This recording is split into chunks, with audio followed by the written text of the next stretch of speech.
የኢትዮጵያ ወንጌላውያን ተማሪዎችና ምሩቃን ህብረት ኢቫሶ ድምጽ አልባው ሞገድ የተሰኘውን መጽሐፍ አስመርቀዋል።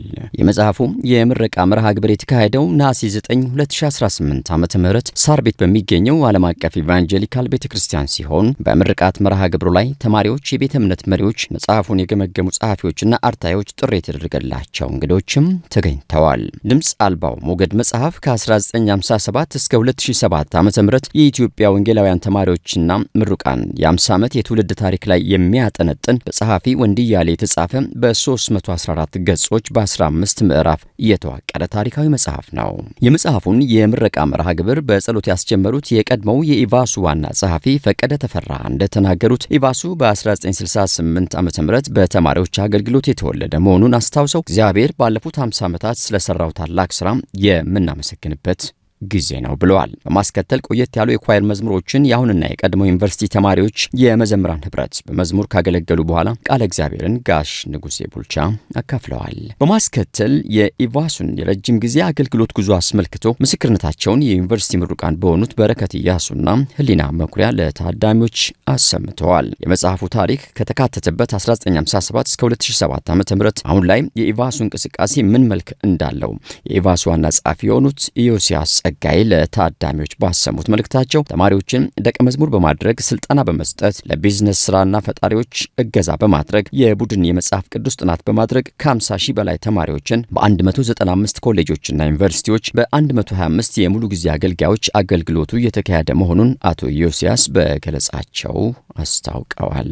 አያይዘውም ሚኒስትሪውን በተባባሪነት ለማገልገል ለሚፈልጉ ጥሪም አቅርበዋል። በመጨረሻም ቀደምት አገልጋይ አባቶችና እናቶች ከተለያየ ዩኒቨርሲቲ የአገልግሎቱ መሪዎችና ምሩቃን፣ የቤተ እምነት መሪዎች፣ የኢቫሱ ስታፍ አገልጋዮች በተገኙበት መጽሐፉ ለምርቃት በቅቷል። የመጽሐፉ አዘጋጅ ጸሐፊ ወንድያሌ ወደ ጌታ አቀፍ የሄዱ ቢሆንም ለቤተሰባቸው ለስራቸው መታሰቢያ የሚሆን የክብር ስጦታም ተበርክቶላቸዋል። በተያያዘ መጽሐፉን ለህትመት ለማብቃት ልዩ ልዩ አስተዋጽኦ ያደረጉ ተባባሪዎች የክብር ስጦታም ተበርክቶላቸዋል። የኢትዮጵያ ወንጌላውያን ተማሪዎችና ምሩቃን ህብረት ኢቫሶ ከ60 ዓመት በላይ ተማሪዎችና ምሩቃንን በማገልገል የእግዚአብሔርን መንግስት እያሰፋ ያለ ሚኒስትሪ መሆኑ ይታወሳል። እንደ ኢቫሱ መሰረታችን ያለበት ታሪክ ነው። መሰረታችን ብቻ ሳይሆን እንደ ኢቫሱ አይደንቲቲ ማንነታችንም ያለበት ታሪክ ነው። ስለዚህ ይሄ ታሪክ ይተረጉመናል። ስለዚህ አሁን እዚህ ያሉ ተማሪዎች ከየት መጣን፣ እንዴት ጀመረ የተማሪዎች አገልግሎት፣ ማነን፣ ምን ነበር ሲመሰረት፣ ለምን ተመሰረትን የሚለውን ሁሉ የሚማሩበት ነው። ስለዚህ በጣም መሰረታዊ ነው ለኛ። ያው ጊዜ ወስዷል። ቻሌንጆቹ ወዳልቻቸው ጊዜ ወስዷል። በብዙ ምክንያት ነው። ወንድዬ እንኳን ብቻ ሁለት ሶስቴ ተሰጥቶት አርሞታል። ኮቪድ በመሃል ገብቷል። ኤዲቶሪያል ኮሚቴው አንዳንድ ነገሮች እስኪያርም ረዥም ጊዜ ነው የወሰደው። ቢፈጥን ወንድዬም በህይወት እያለ ቢታተም በጣም ደስ ይለን ነበር። አልሆነም። ግን ያው የስታፍ ላይ ያለው ስራ ጫና፣ ኮቪድ፣ የኤዲቶሪያል ኮሚቴው ዝግ ብሎ መስራት የፈጠራቸው ቻሌንጆች ናቸው። እነዚህን ነው ማቀው እንደ ተግዳሮት። አሁን ወንድዬ አክቹዋሊ እስከ 2007 ሜቢ እስከ 2012 አንዳንድ ነገሮች ጨምሮ ሊሆን ይችላል። ከዛ በኋላ እንግዲህ እንደ እውነቱ የቀጣይ ትውልድ ስራ ነው የሚሆነው።